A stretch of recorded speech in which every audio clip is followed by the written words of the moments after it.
यहाँ पे क्या होता है, हमारे यहाँ जब कोई नया सीए बनता है उसके बाद हम इंडस्ट्री को अप्रोच करते हैं कि नए सीए बन गए हैं, आ जाओ उनको जॉब लगवाओ। बैंक ऑडिट वाली चीज को हमने कभी ढंग से प्रेजेंट ही नहीं किया। अभी एक मूवी आई थी, अगर आपने देखी हो, शैतान, उसमें अजय देवगन का जो कैरेक्टर था वो एक चार्टर्ड अकाउंटेंट का था और उसमें दिखाया है कि अजय देवगन हर चीज ऑब्जर्व कर रहा है। तो यार वो सीए को पीट दिया। मैंने बोला वो तो सीए ही नहीं है, वो झूठ बोल रहा है।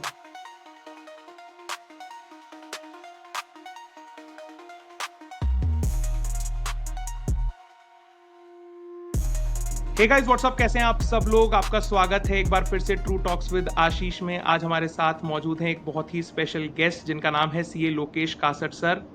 सर जो हैं एक सीजन्ड प्रोफेशनल हैं, साथ ही में इंस्टीट्यूट के अंदर बहुत एक्टिवली पार्टिसिपेट करते हैं। इन्होंने इंडिया के बहुत सारे बड़े बड़े कॉरपोरेट क्लाइंट्स को कंसल्टेंसी दी है।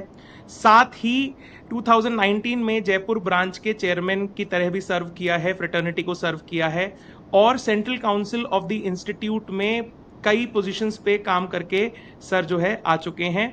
आज हम सर से बातचीत करेंगे, जानने की कोशिश करेंगे उनके बारे में और चार्टर्ड अकाउंटेंसी प्रोफेशन को थोड़ा और एक्सप्लोर करने की कोशिश करेंगे सर के माध्यम से।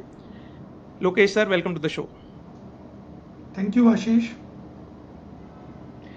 वीडियो में आगे बढ़ने से पहले मैं आप लोगों से रिक्वेस्ट करना चाहूंगा कि अगर आप मेरे चैनल पे नए हैं तो इस तरीके के इंटरेस्टिंग पॉडकास्ट और इस तरीके के इंटरव्यूज, सीए रिलेटेड कंटेंट मैं यहाँ पे पोस्ट करता रहता हूँ, तो आप चैनल को सब्सक्राइब कर लें, वीडियो को शेयर जरूर करिए और नीचे कमेंट करके बताइए कि आपको मेरा ये काम कैसा लगता है, because it really motivates me a lot to create more such awesome content for you guys. साथ ही अगर आपके कोई सवाल हैं तो वो भी आप नीचे हमसे पूछ सकते हैं और मैं ट्राई करूंगा, कोशिश करूंगा कि मैं उनका जवाब दे सकूं। अगर वो रेलेवेंट सवाल होंगे तो मैं भी और लोकेश सर भी उनका जरूर जवाब देंगे। चलिए अपनी बातचीत को शुरू करते हैं। सर, पहला सवाल जो मेरा आपसे है, सर थोड़ा सा बताइए अपनी जर्नी के बारे में as a chartered accountant, how it all started, उसके बारे में थोड़ा सा बताइए। First of all Ashish, thank you for inviting me. अगर मैं अपनी सीए जर्नी के बारे में बात करूं तो स्टार्टिंग जब मैंने कॉमर्स फील्ड के अंदर अपने आप को पढ़ना स्टार्ट किया तो शुरू में कहीं पे भी ऐसा नहीं था कि मैं सीए कोर्स को चुनूंगा, लेकिन स्कूलिंग टाइम में कुछ ऐसी फैमिली की परिस्थितियां हुई वेयर बाय मुझे स्कूल के साथ ही जॉब भी ज्वाइन करनी पड़ी। तो मैं स्कूल भी जाता था और जॉब भी करता था। तो जिस जगह मैं जॉब करता था वहाँ के जो ओनर थे वो सीए थे। तो उन्होंने मुझे आइडिया दिया कि when I was in the BCom second year, उन्होंने बोला आप चार्टर्ड अकाउंटेंसी भी करो। तो मैंने 2002 में ये सीए कोर्स ज्वाइन किया। बहुत ही ब्यूटीफुल कोर्स था। ज्वाइन करते ही पूरा मन लगा के पढ़ाई की। आपने भी सीए किया है तो आप जानते हैं कि वो मन लगा के पढ़ाई करना कितना ज़रूरी है। तो पूरी पढ़ाई की और साथ में एक नाइट शिफ्ट में जॉब भी किया। मेरे प्रिंसिपल का बहुत अच्छा सपोर्ट रहा या मेरे को कि उन्होंने मेरे को आर्टिकलशिप के टाइम के बाद नाइट टाइम में भी जॉब करना अलाउ किया। तो ऐसे करते करते ये जर्नी आगे बढ़ी और 2006 आते आते मैंने ये ब्यूटीफुल कोर्स की डिग्री हासिल की। तो जैसे ही मैंने ये कोर्स की डिग्री हासिल की, मेरी पहली जॉब जो लगी वो बहुत ही चैलेंजिंग जॉब थी। वो लगी बीसीसीआई में, board of cricket control of India. Okay, यहाँ पे हमारा सीधा इंटरेक्शन जब हो रहा था जब आईपीएल लॉन्चिंग का पूरा टाइम चल रहा था। तो हम लोगों ने वो पूरी आईपीएल टीम के अंदर एक इंटरनल ऑडिट टीम का गठन हुआ जिसका मैं भी एक छोटा सा पार्ट था। और इस तरीके से ये जर्नी मेरी सीए की आगे बढ़ी। और फिर धीरे धीरे आप समझ सकते हैं जब ये क्वालिफिकेशन आपके पास आ जाती है तो सोसाइटी का देखने का तरीका, हमारे को जानने का तरीका और हमें से फाइनेंशियली भी मैं बोलूँ, चाहे वो जॉब के अंदर सैलरी हो, क्योंकि जब इनिशियल जॉब ज्वाइन किया तो सैलरी बिल्कुल पीनट्स थी, बट मेरे लिए वो जीवन दान थी। पर डिग्री हासिल करने के बाद वो सैलरी बहुत अच्छी हासिल हुई। फिर 2009 में मैंने जॉब छोड़ी। आईपीएल में कुछ आपको भी ध्यान है प्रॉब्लम्स हुई, तो मैंने जॉब चेंज करके एक कंपनी है डीएचएल एक्सप्रेस, उसके अंदर जॉब ज्वाइन किया। वहाँ पे भी काफ़ी पीयर्स का और सीनियर्स का साथ मिला। तो वो जो जर्नी थी, स्ट्रगलिंग जर्नी, उसको अचीव करते हुए मैंने 2009 में प्रैक्टिस स्टार्ट की और आज की डेट में जो भी हूँ इस प्रोफेशन की वजह से हूँ। Very nice sir. जैसे आपने ऑडिट की बात की, सर आजकल हम बात करते हैं बैंक ऑडिट की। मैं क्योंकि प्रोफेशनल्स के साथ काम करता हूं मैं खुद भी, तो सर बैंक ऑडिट एक ऐसा एरिया है जहां पे बहुत सारे चैलेंजेस जो हैं वो प्रोफेशनल्स को इस पॉइंट ऑफ टाइम पे फेस करने पड़ रहे हैं। सर आपको क्या लगता है कि इस प्रोसेस के अंदर किन चेंजेस की जरूरत है ताकि एक ट्रांसपेरेंसी आ सके बैंक ऑडिट के पूरे प्रोसीजर को ओवरऑल अगर हम देखते हैं, इस पे आपका क्या व्यू पॉइंट है? देखिए, ये आपने एक ऐसा सवाल उठाया है जो आज की डेट में अगर मैं किसी प्रैक्टिसिंग चार्टर्ड अकाउंटेंट की बात करूं तो ये एक बहुत ही सेंसिटिव सवाल है। अगर मैं बैंक हम्म। ऑडिट की हिस्ट्री की बात करूं, देखिए मैं इसकी पूरी हिस्ट्री तक गया हूं। जब बैंक्स की ऑडिट स्टार्ट हुई तो ये रूल बना कि लोन्स एंड एडवांसेस का एक परसेंटेज बैंक ऑडिट के अंडर लेगा, जो कि हम्म। इनिशियली हर तरीके से बैंक की ऑडिट हो रही थी। बट इस प्रोसेस को, इस परसेंटेज को रिड्यूस करके 90% किया गया। फिर 90% से रिड्यूस करके लोन्स एंड एडवांसेस का 80% किया गया। फिर 70% किया गया। और अब बात यह चल रही है कि सारे पब्लिक सेक्टर बैंक अपने हिसाब से देख ले कि व्हाट अमाउंट ऑफ परसेंटेज वो ऑडिट कराना चाहते हैं या नहीं। तो मैं यहाँ पे यह कहूंगा कि बैंक ऑडिट वाली चीज को हमने कभी ढंग से प्रेजेंट ही नहीं किया। देखिए, एक सीए के साथ में प्रॉब्लम क्या आती है, जब वो बैंक ऑडिट करने किसी बैंक की ब्रांच में जाता है तो बैंक का ब्रांच मैनेजर चाहता है कि वो एक वर्ड होता है एमओसी, मेमोरेंडम ऑफ चेंजेस, हम सीए मेमोरेंडम ऑफ चेंजेस ना दे, ऐसा प्रेशर हमारे ऊपर बैंक की तरफ से रहता है। ठीक है, सीए एक इंडिपेंडेंट प्रोफेशनल है तो प्रेशर भी आना तय है और उस प्रेशर को टैकल करना भी हमें आना चाहिए, जो हमारी पढ़ाई हमें सिखाती भी है। पर होता क्या है, उस टाइम एक ऐसा प्रेशर डेवलप होता है वेयर बाय काफी जगह ऐसा हुआ कि हमने गलती रेक्टिफाई कर दी और उस रेक्टिफिकेशन को हमने मेंशन कर दिया, परंतु हमने उसकी व्हाट यू कॉल एमओसी नहीं दी। नहीं दी। जब ये डेटा बैंक के द्वारा आरबीआई और अथॉरिटीज को प्रस्तुत किया गया, इसको किसी और ही रंग में प्रस्तुत करके दिखाया गया। ऐसा बोला गया कि सीए ऑडिट करने आता है और एमओसी ही नहीं देता, जबकि मेरा यह मानना है बैंक ऑडिट का कतई ये ऑब्जेक्टिव नहीं है कि एमओसी दो। मैं ये नहीं बोलता एमओसी नहीं देनी चाहिए, एमओसी दीजिए, बट ये बोल के ऑडिट का अवलोकन ना करो कि ऑडिट इसलिए इफेक्टिवली नहीं हो रही क्योंकि एमओसी नहीं दी जा रही। ऑडिट का एनालिसिस इस पैरामीटर पर करना गलत है। तो अगर यही बात हमारे इंस्टीट्यूट की तरफ से आरबीआई में प्रेजेंट की जाए कि सर जब ऑडिट कर रहे थे और जब एमओसी दी जा रही थी तब वहां पे क्या सिनेरियो बनाया गया, क्या चीजें हुई, कितनी गलती रेक्टिफाई हुई, उस चीज पे चर्चा ही नहीं हो रही। केवल ये बात बोली जा रही है कि बैंक का प्रोसेस ऑटोमाइज्ड है इसीलिए ऑडिट की जरूरत नहीं है।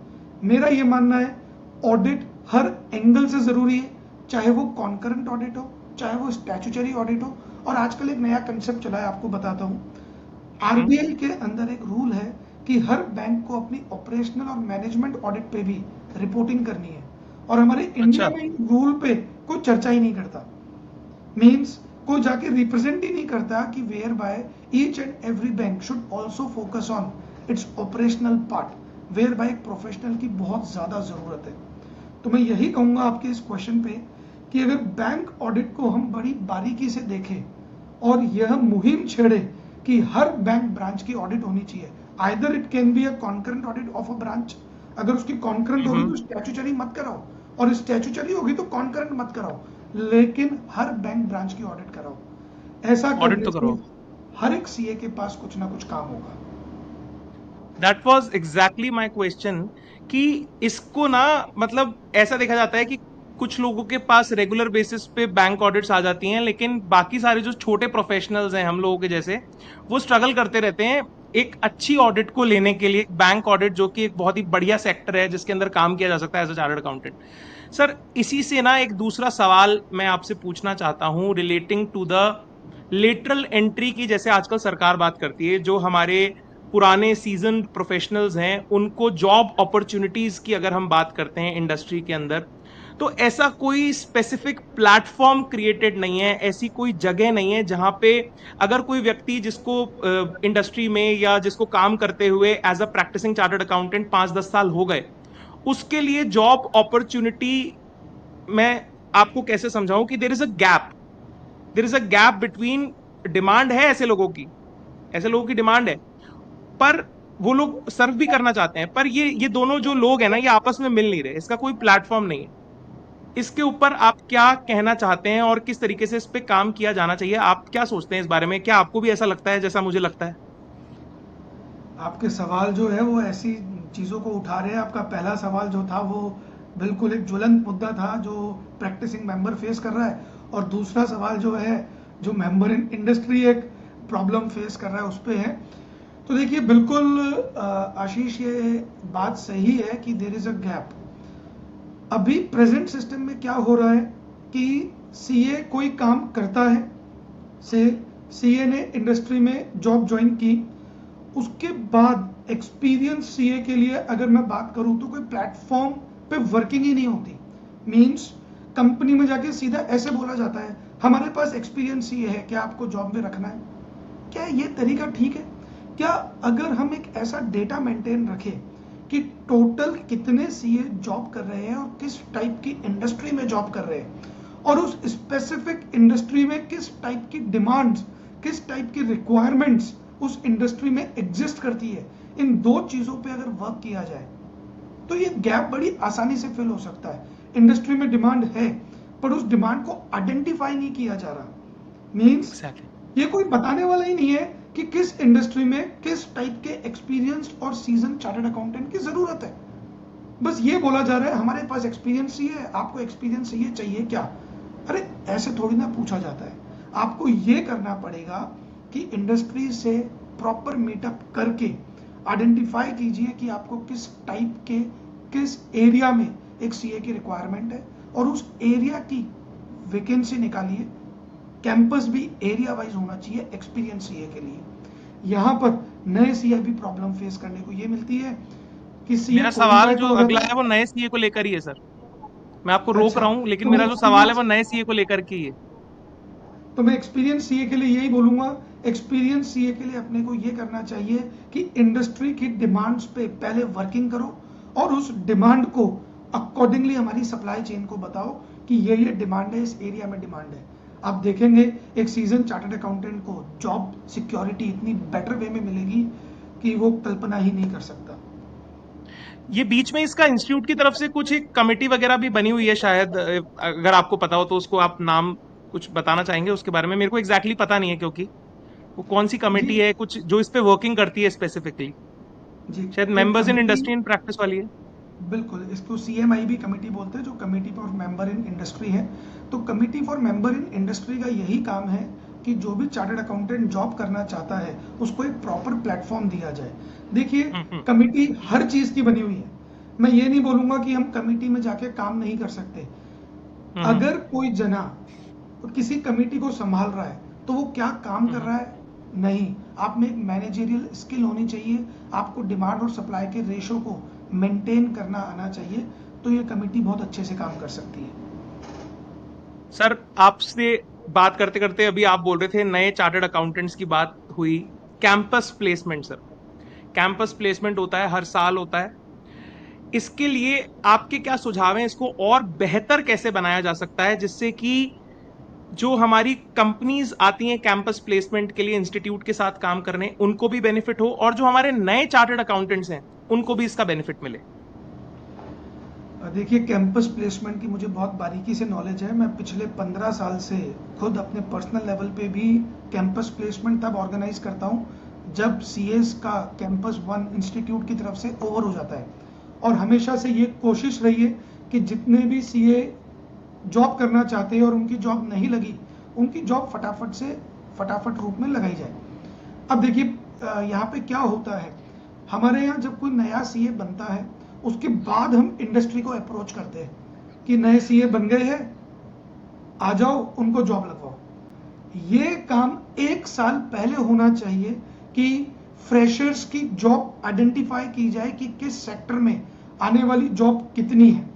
अगर ये काम फ्रेशर्स के लिए पहले से कर दिया जाए और जब कोई सीए बने और उसको वो लिस्ट प्रदान की जाए, उसको वो लिस्ट प्रोवाइड की जाए कि इस सेक्टर में इतनी इतनी जॉब है, आप उस हिसाब से अपनी तैयारी करो उस हिसाब से अपना CV प्रिपेयर करो, उस हिसाब से अपने कम्युनिकेशन प्रिपेयर करो, उस एरिया के अंदर प्रिपरेशन करो जिस एरिया में जॉब है। तो ये डिमांड सप्लाई का रेशो अगेन यहाँ पे भी ऐसे ही भरा जा सकता है। मतलब चाहे एक्सपीरियंस CA हो चाहे नया CA हो, मैं दोनों के लिए ये बोलूंगा, पहला स्टेप ये होना चाहिए इंडस्ट्री से कंसल्टेंसी, इंडस्ट्री से कोऑर्डिनेशन। अभी क्या हो रहा है, हम इंडस्ट्री से कोई बातचीत ही नहीं कर रहे। इंडस्ट्री से जाओ, बातचीत करो, समझो, वो एक्सपीरियंस CA के लिए भी काम बता देगी, वो नए फ्रेशर CAs कितने चाहिए उसके हिसाब से भी काम बता देगी।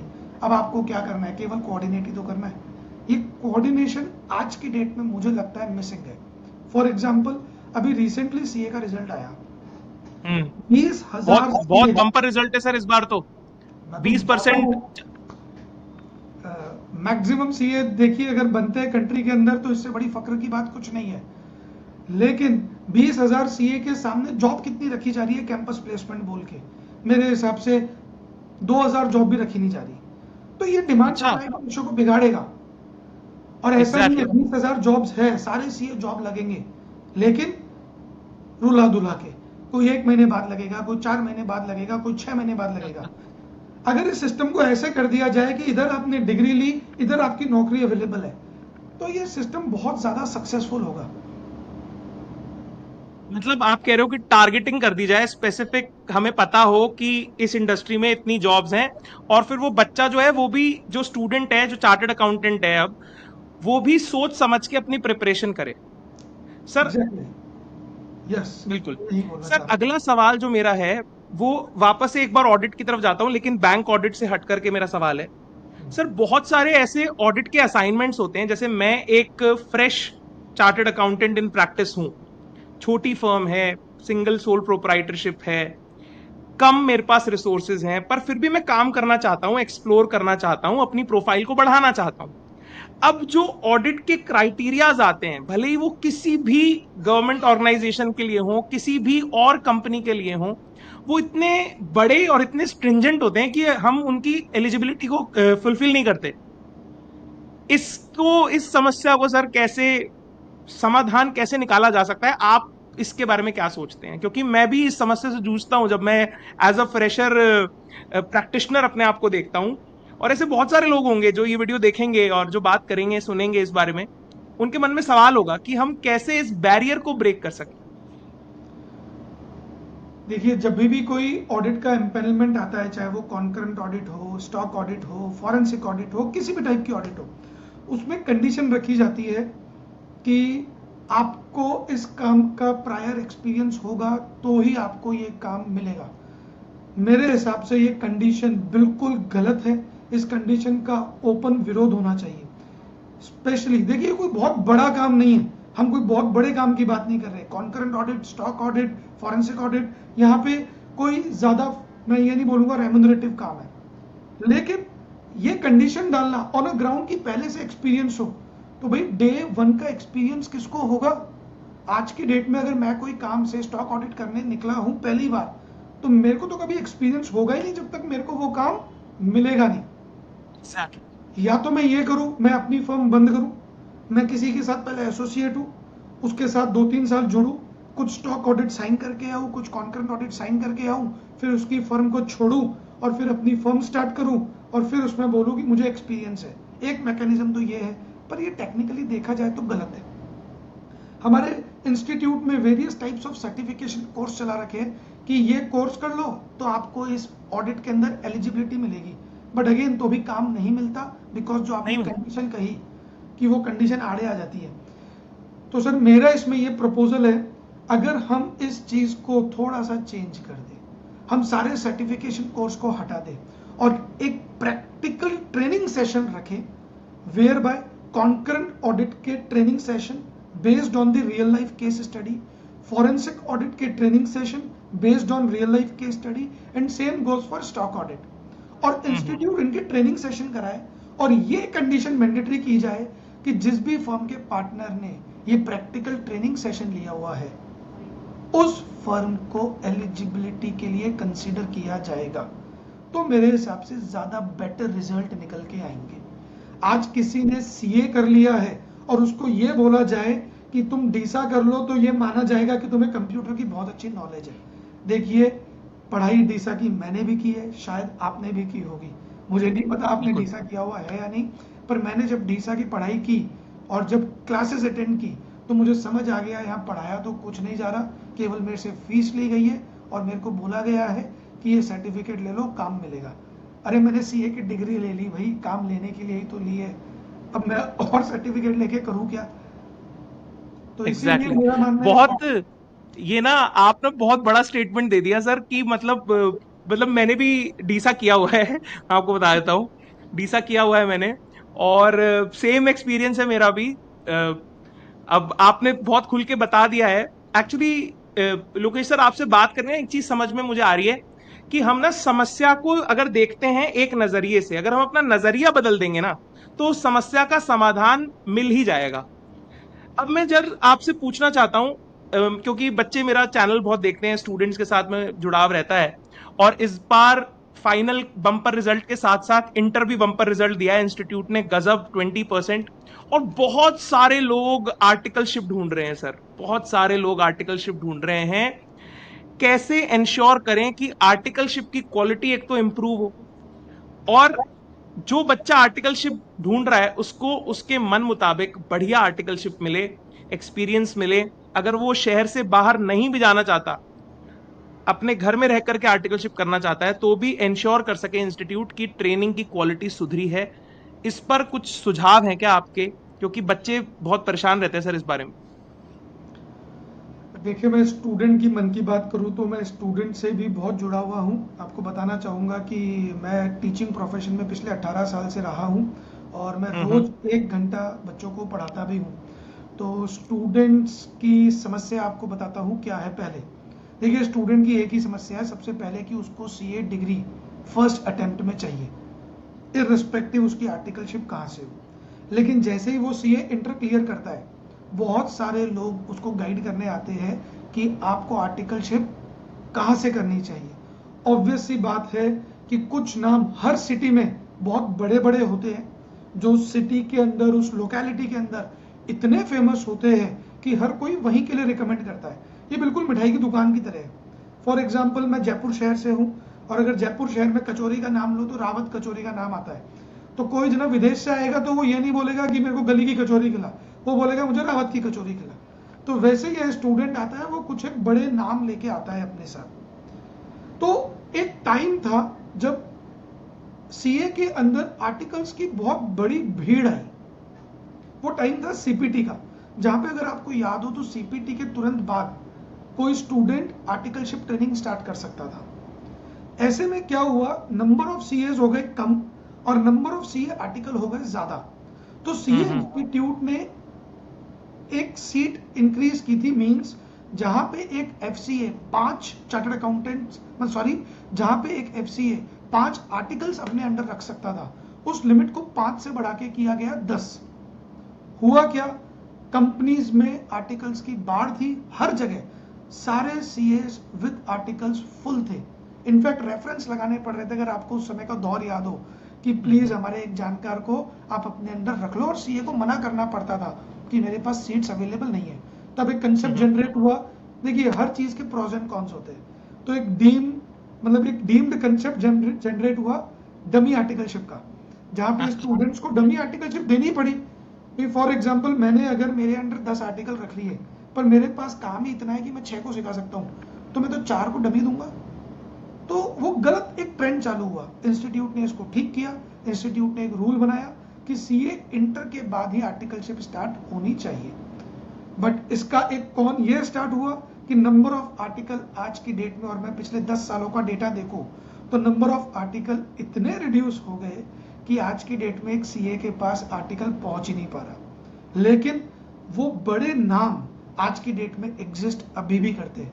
वो पहले भी सर फुल एक थे, वो आज भी फुल एक है। एक चीज मैं बोलना चाहूंगा यहाँ पे।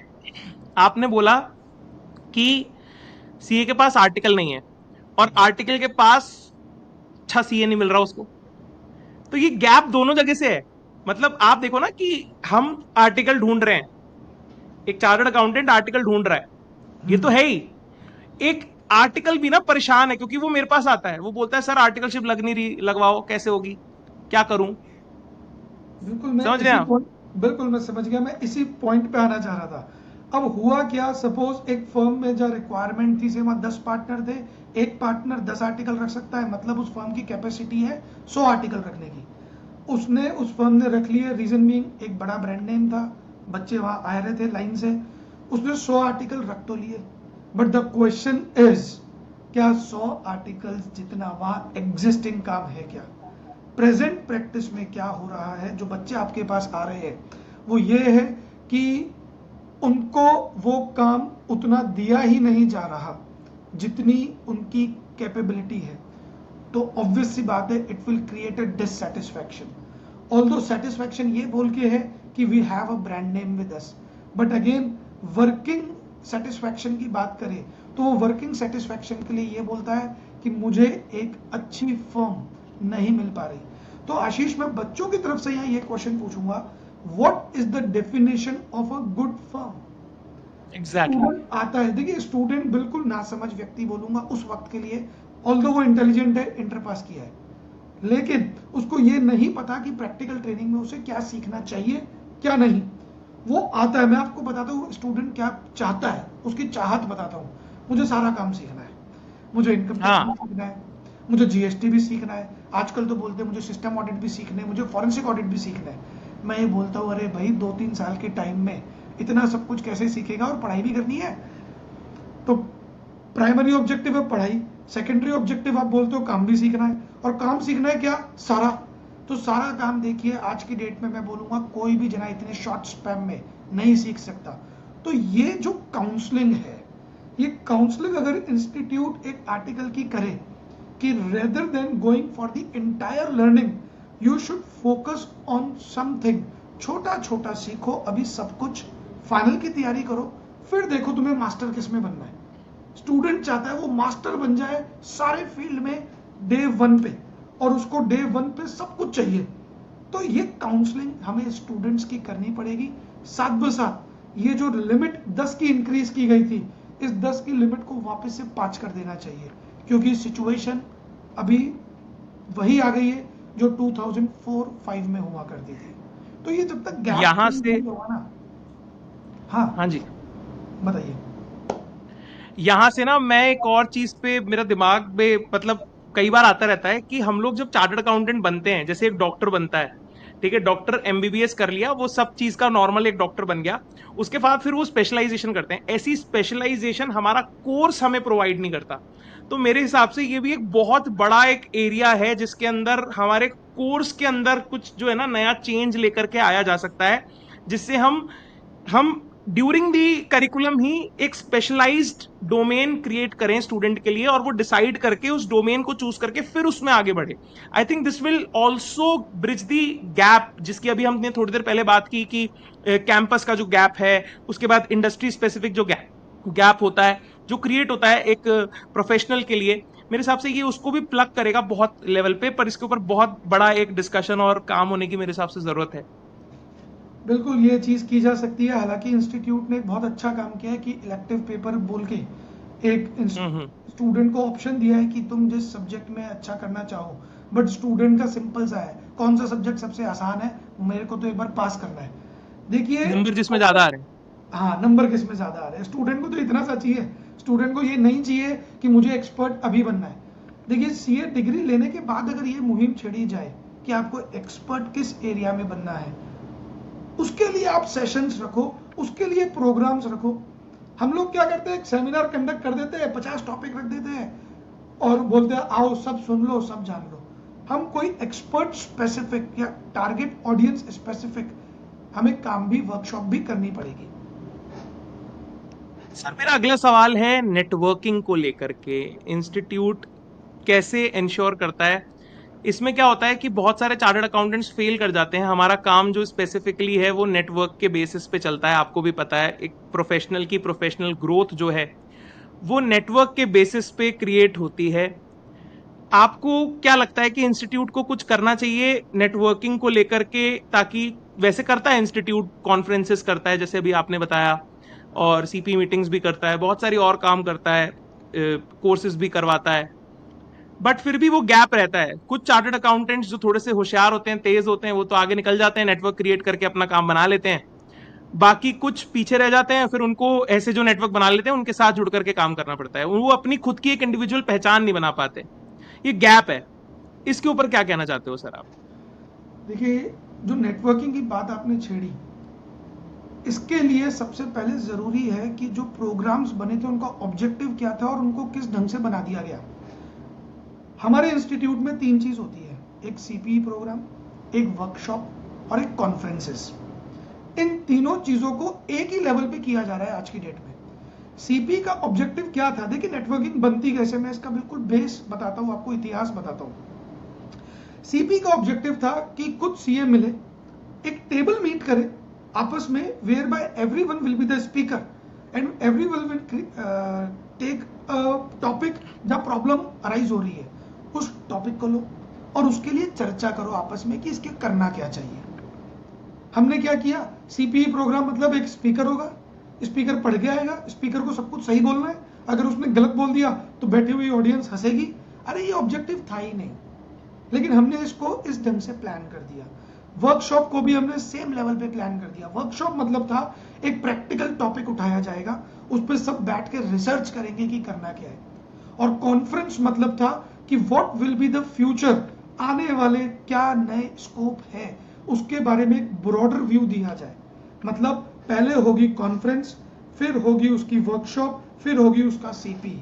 हमारे यहाँ उल्टा होता है, पहले होती है सीपी तो इतनी होती है, मैंडेटरी कर रखा है सीपी करो। अरे सीपी करना इसलिए जरूरी है कि आपस में मिलके आप जुड़ो, बातचीत करो, यहीं से नेटवर्क की शुरुआत होती है। नेटवर्किंग मीन्स आज आप एक एरिया में काम कर रहे हो, मैं एक एरिया में काम कर रहा हूँ, हमने टेबल टॉक की, हमने टेबल टॉक से आइडेंटिफाई किया कि आप मेरे कहाँ हेल्प आ सकते हो, मैं आपके कहाँ हेल्प आ सकता हूँ। देखिए, हम एक दूसरे के कॉम्पिटिटर भी है।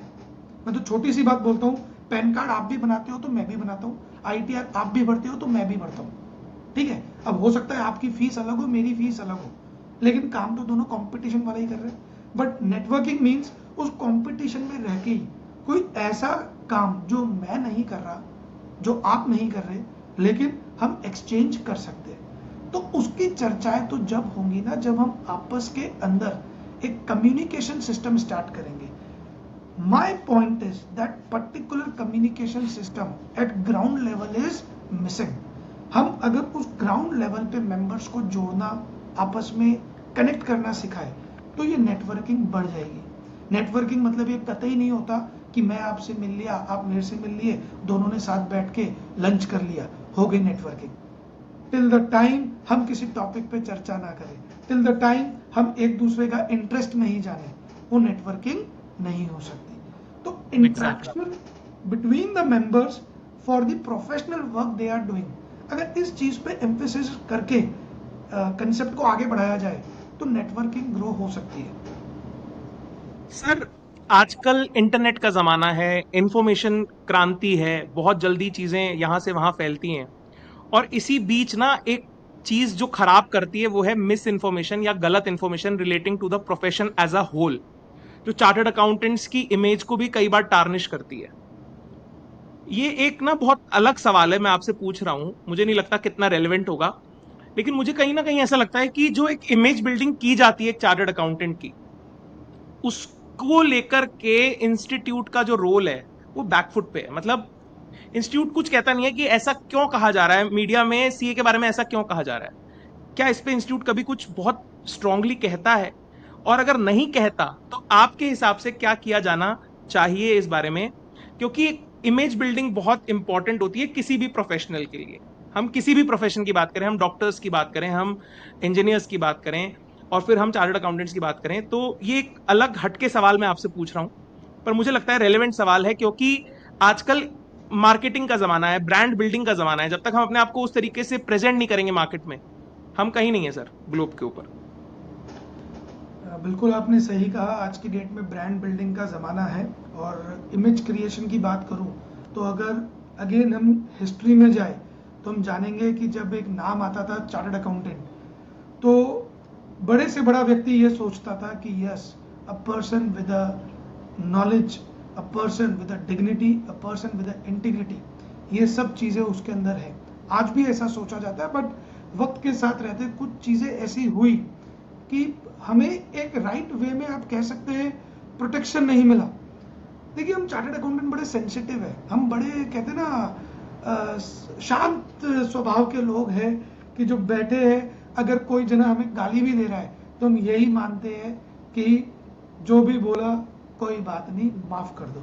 तो कहते ना वो भगवान राम के हिसाब से हम बोलते हैं कि भाई ठीक है, माफी देते हुए चलो। बट आज की डेट में देखिए, मैं यहाँ थोड़ा सा, मेरे विचार बिल्कुल अलग है।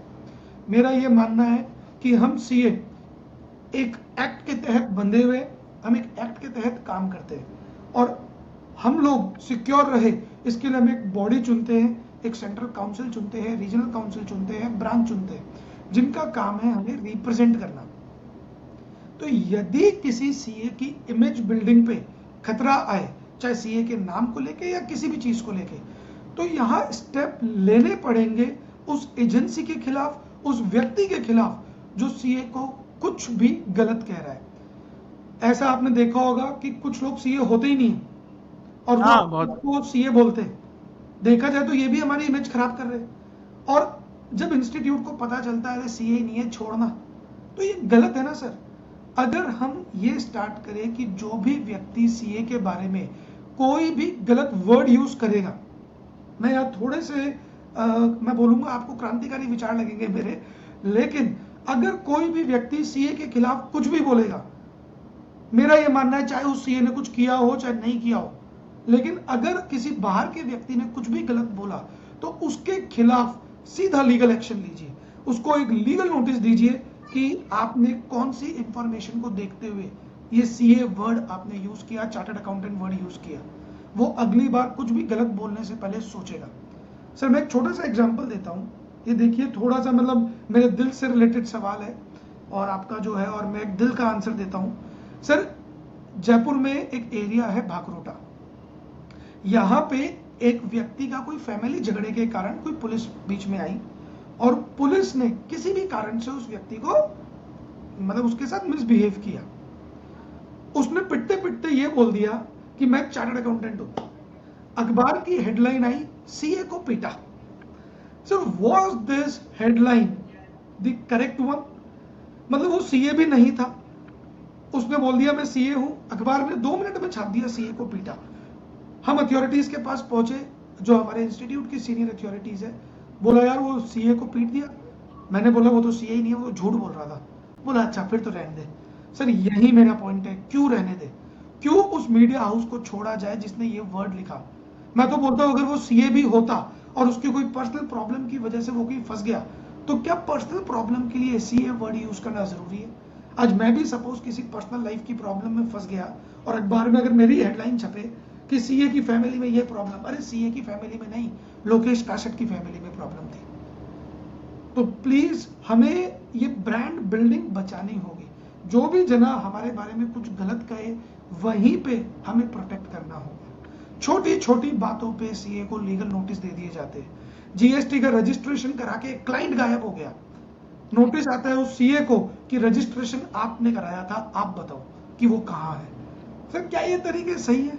तो ये इमेज बिल्डिंग के लिए इंस्टीट्यूट को स्टेप्स लेने पड़ेंगे, वेयर बाय कुछ भी कोई जना गलत कहे बर्दाश्त मत करो। हाँ, इंटरनली उसके खिलाफ एक्शन लो, मना नहीं है, लेकिन बाहर वाला व्यक्ति गलत कहे बर्दाश्त योग्य बात नहीं है। सर मैं आपसे पूछना चाहता हूँ, आप बहुत सारा काम करते हैं जैसा आपने बताया, और मैं जानता भी हूँ आपको, और इंडस्ट्री के साथ काम करते हैं, एज अ कंसल्टेंट काम करते हैं, बच्चों के साथ जुड़े हुए हैं, पढ़ाते हैं, इंस्टीट्यूट के अंदर प्रोफेशनल्स को सर्व करते हैं, फ्रेटर्निटी को सर्व करते हैं, इतना सारा काम आप करते हैं। How do you keep your self motivated? आपको कभी कभी तो लगता होगा कि यार छोड़ो, आज नहीं करते ये काम। वो मोटिवेशन कहाँ से आता है वो करने का काम, रोज उसी जज्बे के साथ उठ करके फिर से ऑफिस पहुंच जाना, फिर से वही सब शुरू करना? Where do you get that punch every day? वो जानना चाहता हूँ सर मैं। देखिए ये मेरे लिए एक इमोशनल सवाल है, मैं ऐसा कहूँगा, क्योंकि आता है मन में जब बहुत सारा काम करते हैं, डे एंड पे कभी कभी आता है कि यार क्या कर रहे हैं। बट आपको बताऊं, मेरे साथ जो घटना घटित हुई, मेरे फादर की डेथ मेरे आंखों के आगे हुई थी। वो मेरी लाइफ का सबसे, आप बोल सकते हैं, एक बुरा एक दौर है, मतलब एक बुरा, एक सामने मेरे कुछ हुआ ऐसा, तो मैं उस चीज़ को भूल नहीं पाता और उसी चीज़ को याद करके अपने आप को मोटिवेट भी करता रहता हूँ। यही चीज़ है कि वो जो चीज़ हुई उसके बाद जिस लाइफ में हम चले गए थे, means the problem which we have faced, वो प्रॉब्लम याद कर करके रूह काम जाती है और वो प्रॉब्लम याद कर करके रोज इस शरीर में नई आत्मा आती है कि भैया भागना है, वो प्रॉब्लम से सॉल्यूशन इस डिग्री ने दिलाया है, अब जो कुछ भी देना है इस डिग्री को वापस देना है। देखिए मेरे पास कुछ नहीं था जीवन में, आज जो कुछ भी है, जितना है, उससे मैं सेटिस्फाइड हो चुका हूँ। अब मुझे जो कुछ देना है वापस मैं इस प्रोफेशन को गिव बैक करना चाहता हूँ। So that was the, you can say, my demotivation factor as well as my motivation factor. मैं उस घटना को सोच के डिमोटिवेट भी होता हूँ और मैं उस घटना को सोच के मोटिवेट भी होता हूँ कि मुझे अब वापस से किसी और व्यक्ति को एटलीस्ट प्रॉब्लम में देखना नहीं है। मेरे पास कोई भी स्टूडेंट आता है, बोलता है फाइनेंशियली मैं से सीए कोर्स नहीं कर सकता, मैं केवल सीए की बात करूंगा, तो मैं आपको ये गारंटी देता हूँ उसकी फाइनेंशियल प्रॉब्लम दूर करने की, चाहे वो कोई भी हो, वो स्टूडेंट की फाइनेंशियल प्रॉब्लम दूर करने की गारंटी मेरी है। अगर कोई स्टूडेंट सीए क्लियर करने के बाद ये बोलते सर कैंपस में हाथ पांव मार लिए, हर जगह हाथ पांव मार लिए, जॉब नहीं लग रही, मुझे पता है सर वो जॉब की रिक्वायरमेंट अगर किसी नीडी व्यक्ति को है, क्योंकि मैं भी वो नीडी व्यक्ति रह चुका हूँ, तो मेरे को कोई उस वक्त हेल्प करने वाला व्यक्ति जॉब के लिए नहीं था। Although my principal was always there as a back support, तो मैं हर एक की लाइफ को सोचता हूँ कि मेरे जो प्रिंसिपल ने मेरे साथ किया मैं वो सबके साथ कर सकूँ। बहुत उम्दा विचार सर, बहुत ही, मतलब मैं खुद मोटिवेट हो गया इस पॉइंट ऑफ टाइम पे। एंड एक बात मैं अपने व्यूअर्स से कहना चाहता हूँ कि मेरा जितना भी पर्सनल इंटरेक्शन रहा है, I think for the first time I interacted with you, it was back in 2018 और 19 आई थिंक, जब हम पहली बार आपसे मेरी बात हुई थी। और तब से ही ना Lokesh sir has been very very supportive and you know very cordial with me in every sense, be it personal और प्रोफेशनल वॉट एवर। और सर का ना ये बहुत ही एक इंटरेस्टिंग चीज है कि किसी भी, जैसे ये बोल रहे हैं ना, मतलब इतनी सहजता से इन्होंने इतनी बड़ी बात कह दी। ये सहजता जो है, ये जो सिंप्लिसिटी है सर की, that is very very interesting and that is very very amazing. मैं हमेशा सर एडमायर करता हूँ आपकी सिंप्लिसिटी को भी। आखिर में मैं क्विकली कुछ थोड़े से रैपिड फायर सवाल भी मैंने लिखे हैं आपके लिए, और उससे पहले सर मैं एक क्विक एडवाइस चाहता हूं कि जो फ्रेशली क्वालिफाइड चार्टर्ड अकाउंटेंट्स हैं हमारे, उनको एक फ्रेश, एक एडवाइस क्या देना चाहते हैं आप, एक क्विक शॉर्ट एडवाइस क्या देना चाहते हैं, वो दे दीजिए। एक quick short advice considering the chartered accountancy professional as a whole. देखिए, हो सके तो लाइफ में एक बार जॉब कीजिए, आपका फैमिली बैकग्राउंड कैसा भी हो, एक बार जॉब कीजिए। जॉब करने से बहुत कुछ चीज़ें समझ में आती है, चाहे जॉब का स्पैन 6 महीने रहे, चाहे 1 साल रहे, चाहे 2 साल, आपको लगता है छोड़ना है छोड़िए, बट लाइफ में हो सके तो एक बार कहीं ना कहीं नौकरी जरूर कीजिए। लाइफ में डिसिप्लिन बहुत अच्छा आ जाएगा। बहुत ही एकदम, जिसको कहते हैं ना, क्रिस्प एडवाइस सर ने दी है कि जॉब करिए, उससे आपको बहुत सारी चीजें समझ में आएगी, सिनेरियो समझ में आएगा, उसके बाद आप आगे बढ़िए, जो भी आपको करना है एज अ प्रोफेशनल, आप बहुत सारी चीजें कर सकते हैं। सर रैपिड फायर सवाल पूछते हैं। किताबें पूछिए। पढ़ते हैं सर आप? बिल्कुल किताबें पढ़ता हूँ। आपकी फेवरेट किताब कौन सी है? मेरी फेवरेट किताब भगवत गीता है, उसको आप किताब बोल लीजिए या मेरा जीवन का आधार बोल लीजिए, ये वही है। अच्छा, अगर आपको सीए प्रोफेशन को एक वर्ड में डिस्क्राइब करना हो? एक्सेलेंस। एक्सीलेंस। यस। एक्सीलेंस क्यों सर लेकिन? एक्सेलेंस इसलिए, देखिए मेरा ये मानना है जिस व्यक्ति ने सीए कर लिया वो जीवन में कोई भी काम सीख सकता है, कोई भी, मींस एक सीए से कुछ भी ब्रिलियंट। काम करवाया जा सकता है, तो ही इज एक्सीलेंट। अच्छा, एक ऐसी क्वालिटी जो हर चार्टर्ड अकाउंटेंट के पास होनी चाहिए? ऑब्जर्वेशन की पावर। एक सीए के पास जब तक ऑब्जर्वेशन नहीं है, हर जगह जाओ, ऑब्जर्वेशन की पावर रखो। मैं इसका एक छोटा सा, इस रैपिड फायर को एक छोटा सा ब्रॉडर कर देता हूँ। अभी एक मूवी आई थी, अगर आपने देखी हो, शैतान, उसमें अजय मैं देवगन का जो कैरेक्टर था वो एक चार्टर्ड अकाउंटेंट का था, और उसमें दिखाया है कि अजय देवगन हर चीज ऑब्जर्व कर रहा है। इनफैक्ट उसके सामने अगर उसका बेटा मोबाइल में पासवर्ड डाल रहा है तो वो ऑब्जर्व कर लेता है कि वो कहाँ कहाँ बटन दबा रहा है, तो ऑब्जर्वेशन। वेरी नाइस, बहुत अच्छा रिलेट किया आपने। सर आपका स्ट्रेस बस्टर क्या है? मेरा स्ट्रेस बस्टर है कि मैं जितनी ज़्यादा हो सके लोगों की हेल्प करूं, जितना हो सके। मतलब जब भी कोई मेरे पास आता है कि सर ये प्रॉब्लम है, तो उसका सॉल्यूशन बताते ही मेरे को स्ट्रेस बस्टर सा फील होता है। सर चार्टर्ड अकाउंटेंट जब ऑडिट पे जाते हैं तो खाना बहुत सारा खाते हैं, आपका फेवरेट फूड कौन सा है? मेरा फेवरेट फूड है, जब भूख बहुत ज़्यादा लग रही हो तो दाल और रोटी सबसे फेवरेट फूड है। लेकिन अगर मैं ओवरऑल बात करूं तो dal baati churma is my favourite. Okay, very nice. Sir बहुत सारी चीजें हमने आपसे डिस्कस की और chartered accountancy as a profession को हमने समझा, देखा, बहुत सारे एस्पेक्ट्स को डिस्कस किया, बहुत सारे अनछुए पहलू भी हैं जैसे कि सीएजी रैंकिंग है, पॉइंट सिस्टम है जिसके बारे में मैंने बात नहीं की है, बहुत सारी और चीजें भी हैं और मुझे लगता है कि इन पे काम किया जाना चाहिए। आप एक लास्ट क्लोजिंग कमेंट दे दीजिए इन सब के बारे में। दो तीन चीजें मैं बोल देता हूं जिनके बारे में शायद आप कुछ अगर बताना चाहें, तो क्लोजिंग एक क्विक कमेंट आप दे देंगे तो I think it will sum up the entire story. एक तो हमारा जो पीयर रिव्यू का प्रोसेस है उसको लेकर के क्या क्या चीजें की जानी चाहिए। एक पॉइंट सिस्टम जो सीएजी में चलता है जिसमें हम छोटे चार्टर्ड अकाउंटेंट्स बड़ा स्ट्रगल करते हैं, उसको लेकर के क्या विचार हैं, इन सबको थोड़ा समराइज कर दीजिए। और बाकी ऑडिट्स और उन सब के बारे में तो हम बात कर ही चुके हैं सर। Closing comments. देखिए, पीयर रिव्यू की आपने बात की, तो पीयर रिव्यू मैं ये बोलूँगा, पीयर रिव्यू आज की डेट में बहुत ही डिटेल प्रोसेस है। सिंपली सी बात है कि अगर मेरी फर्म की कोई चेकिंग मेरा पीयर, मेरा साथ वाला आके कर रहा है, ऑब्वियस सी बात है, एक वेलकम स्टेप है। बट जो इसका लेंदी प्रोसीजर और लेंदी फॉर्म बना रखे, उस फॉर्म को शॉर्टन करने की जरूरत है। एक तरफ हम बात करते हैं डिजिटल युग की, दूसरी तरफ हम बात कर रहे हैं पीयर रिव्यू का फॉर्म मैनुअली भर के स्कैन करके भेजना है। तो ये तो पूरा ही सिस्टम ही डिजिटल वाले की चीज़ को चैलेंज करता है। तो पीयर रिव्यू को सिंप्लीफाई कर दो, करवाओ, लेकिन थोड़ी सिंप्लिसिटी के साथ। और दूसरा जो सीएजी पॉइंट रैंकिंग सिस्टम है, इसमें यूनिफॉर्मिटी लानी बहुत ज़रूरी है। आज की डेट में मल्टीपल सिटीज़ है जहाँ पे अलग अलग पॉइंट्स चलते हैं, दिल्ली, हैदराबाद, मुंबई के अलग पॉइंट्स है, जयपुर शहर को थोड़ा से या बाकी शहरों को थोड़ा ईजी कर रखा है। बट मेरा मानना है एक यूनिफॉर्मिटी करके एक सीएजी के एलोकेशन सिस्टम में भी क्लैरिटी लानी चाहिए। काफ़ी सीए को, मैं ये आपको गारंटी देता हूँ, 50% से ज़्यादा प्रैक्टिसिंग सीए को पता ही नहीं है कि सीएजी का पॉइंट एलोकेशन सिस्टम एग्जैक्टली है क्या। बहुत जल्दी चेंज होता है सर तो वो चेंज क्लैरिटी, होता रहता है, पता ही नहीं चलता। सर इसमें क्लैरिटी ले आइए। देखिए मैं बोलता हूँ जो छोटी छोटी बातें हैं ना, इंस्टीट्यूट को तो क्या करना चाहिए, उनका वीडियो बना दो। फॉर एग्जाम्पल टैक्स ऑडिट का क्लॉज बाय क्लॉज एनालिसिस, पूरे इंडिया के अंदर सीपी स्टडी सर्किल कॉन्फ्रेंसेज हो रही है। अरे एक क्लॉज बाय क्लॉज एनालिसिस करके यूट्यूब पे वीडियो बना दो डिटेल में कि टैक्स ऑडिट कर रहे हो, ये रहा वीडियो, देखते रहो, जिस क्लॉज में भी फंसो उस क्लॉज का वीडियो खोलो, जाओ देखो, और बातचीत करो अबाउट द लर्निंग। एनालिसिस बहुत हो गए, बहुत सीख लिया, मैं भी कोई क्लॉज भूल गया तो सीपीई में जाके रिवीजन कर लूंगा। तो बेटर है, डिजिटल युग है, यूट्यूब पर दे दो ना भाई, और उसको बुलाओ फ्यूचर का डिस्कशन करने के लिए, रिसर्च के लिए, नई चीजें सिखाओ, लर्निंग कराओ। तो इन सब चीजों पे फोकस होना चाहिए।